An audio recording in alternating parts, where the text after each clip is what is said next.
Hello, and Merry Everything. Welcome to the final 2020 Vlogmas video. If you've been watching from the beginning, thank you so much for sticking around. This is 17 out of 25 videos. So I tried really hard and I almost made it.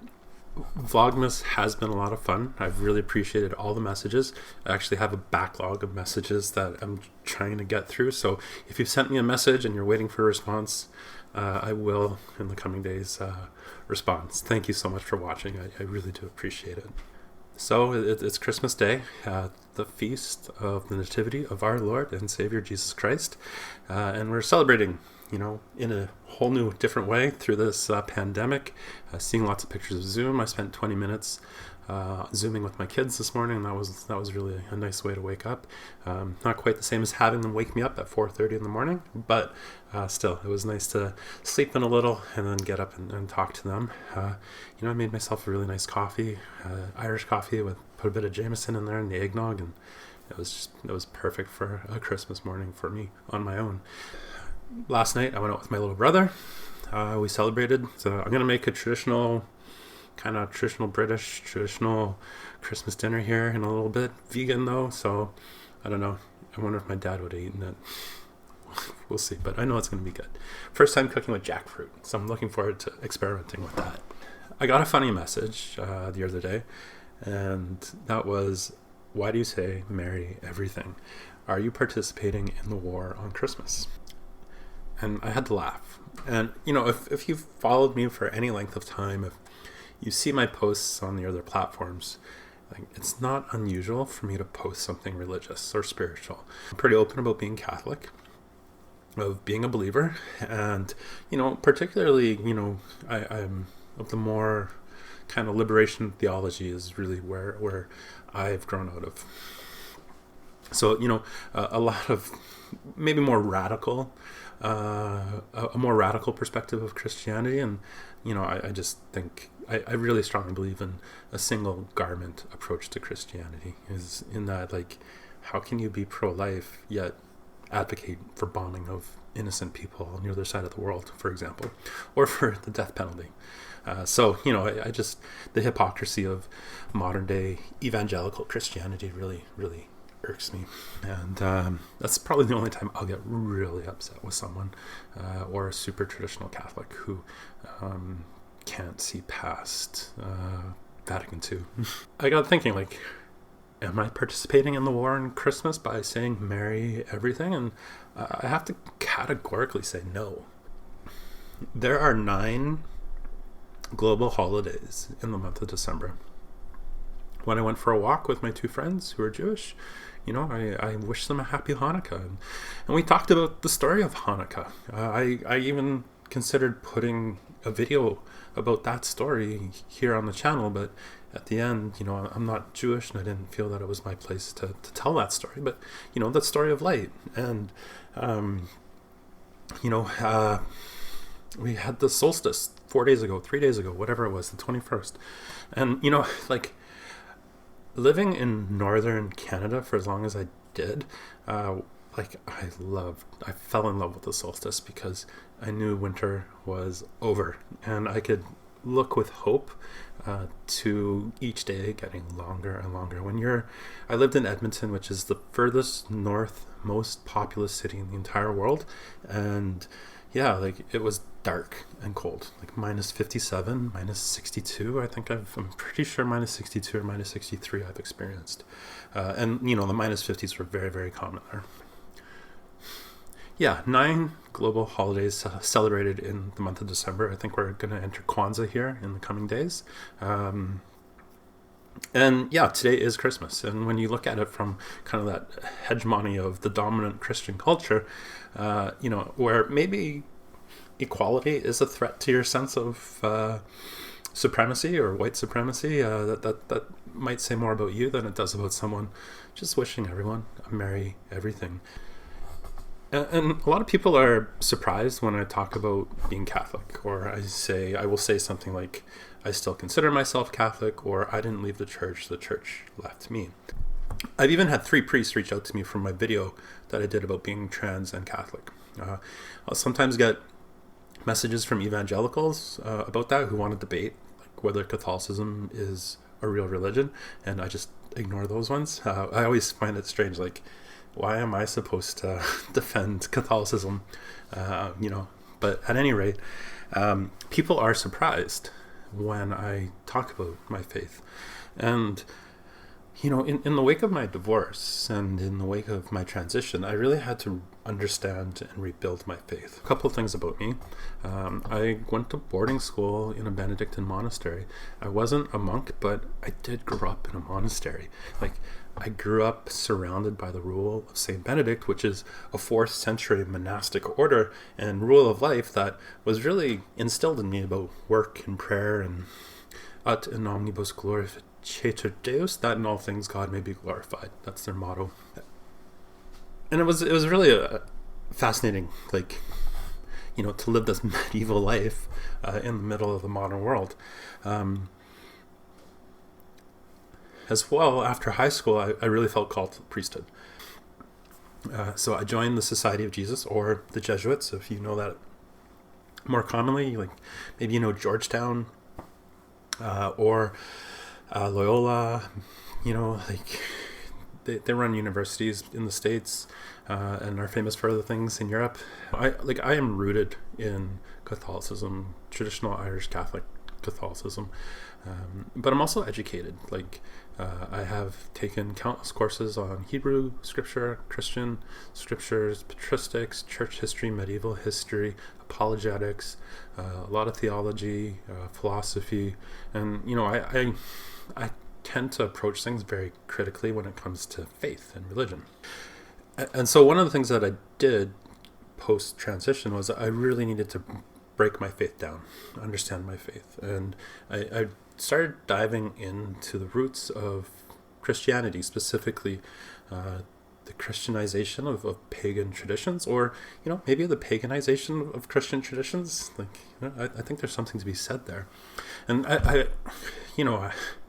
had a long-standing fascination with my cultural heritage. My family is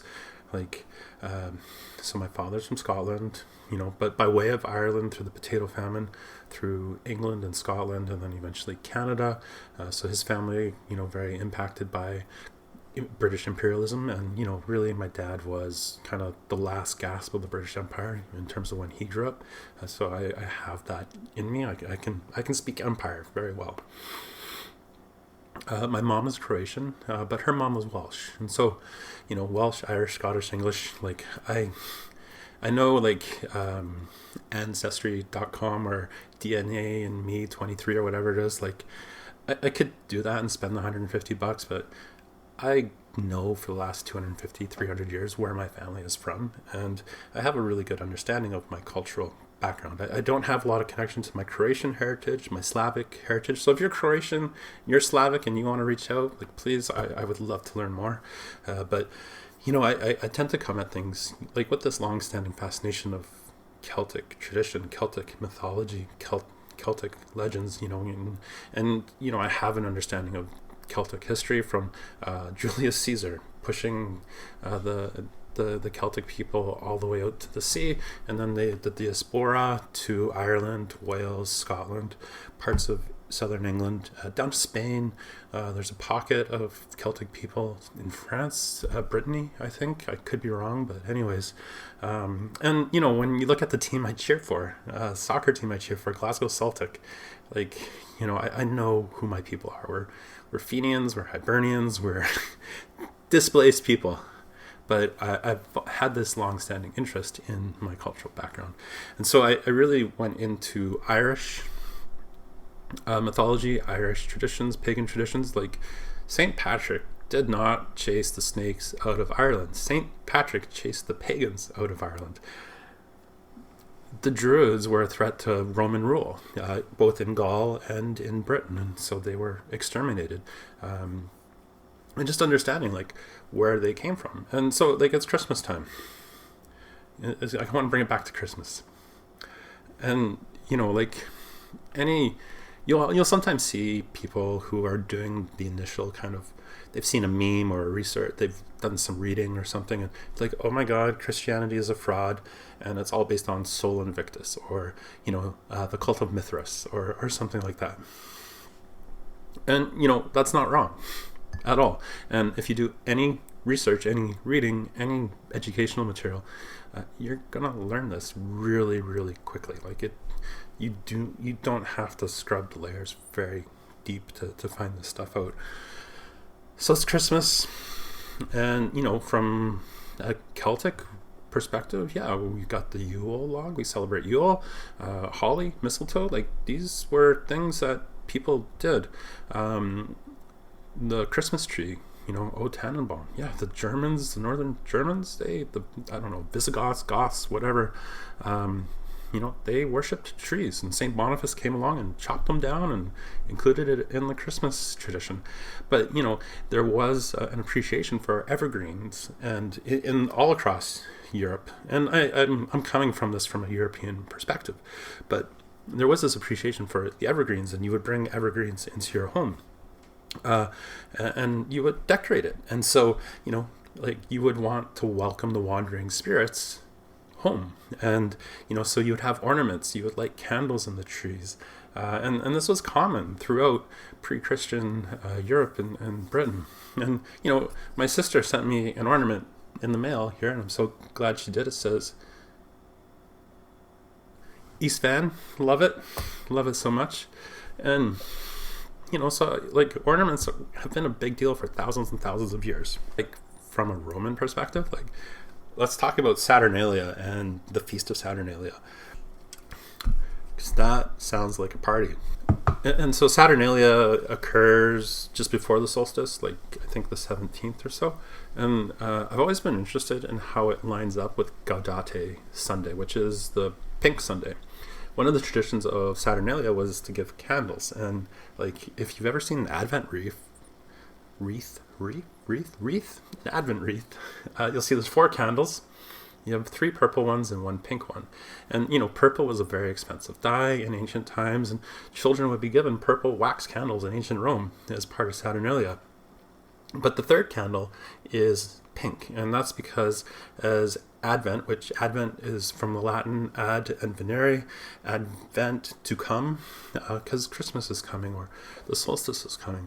And so on Gaudete Sunday, which means joy, joyful Sunday, you're almost there. But I also I've always wondered, and someone who maybe is more researched, more well-read than I, can figure this one out. But, is there some connection between Saturnalia and Gaudete Sunday? And so there is a bit of a celebration that it's almost over. Advent, that is. And you also see that in Lent during Laetare Sunday, which means praise. I think it means praise. I don't know. Someone can fact check me on that one. But I took years of Latin anyways.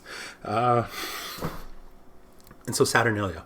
And all these things have been expressions of some common understanding of connection between us and something more than us, as well as community. And I think that's really what has enabled me to understand both my current faith, which I suppose I approach with a pagan perspective now, and that I'm not really welcome at church. So, 2020 has been great because I've been able to attend Mass by Zoom, and that's been wonderful, but I won't go to Mass. Like, I don't want to scandalize people around me, even though I still do believe.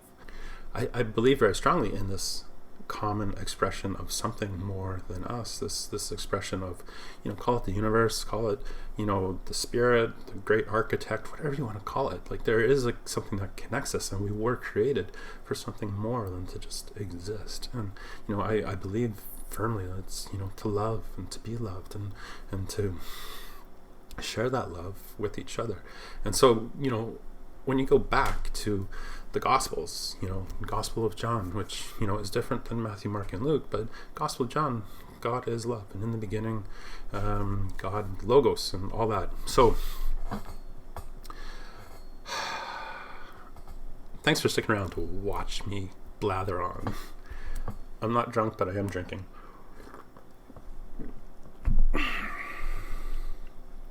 So, I'll sum it up real quickly. My faith, my belief, and why I'm happy to commemorate Christmas in the way that I am today. If we believe in a God that is love, and that this God created us, this greater power, whatever, like who lit the wick for the Big Bang, right? The universe is random. Entropy and all that. If we believe in this God that is love and that created us out of love, to love and be loved, and we celebrate the nativity of Jesus, and that really is the incarnation of God's love into the world, where God became man and dwelt amongst us. This is a very basic Catholic theological precept. Well, I've always kind of thought that in becoming man, we became like God as well. And so to that end, I really appreciate Christmas and my faith. It's a complex thing. It's nuanced. It's not something that I'm going to beat people over the head with, but it is a core part of me. And Christmas, while not the most important Christmas Christian feast day, because that's Easter. No, really, like Christmas is not the most important feast day. And like maybe I'll do a pagan root of Easter, because there are a lot of pagan roots in Easter. So yeah, that's it. That's all. Like, I believe it's Christmas. Merry Christmas. I hope you have a happy, safe Christmas. If you celebrate Christmas, if you don't celebrate Christmas, I hope you enjoy the holiday weekend with your family, with your friends, in whatever capacity that is, wherever you are.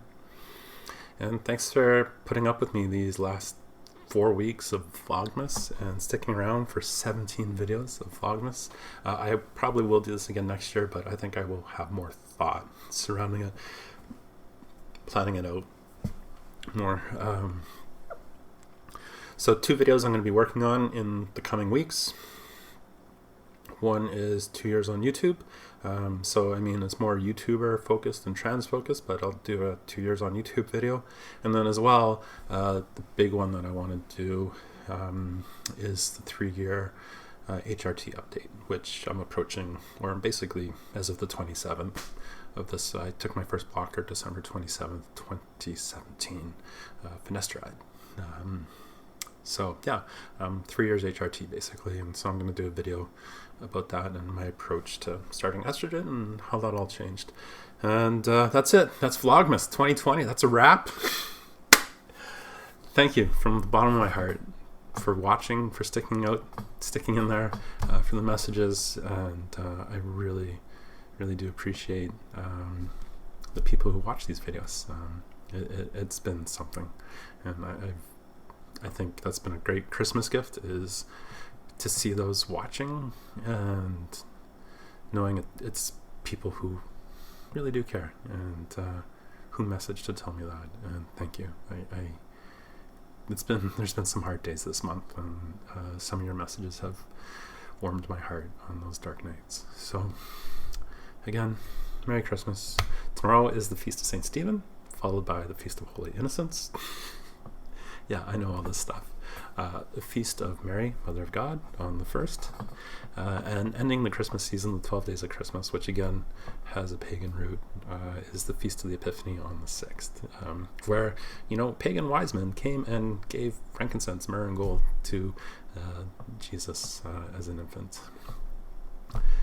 And that's it. So, Merry Christmas, and we'll see you soon.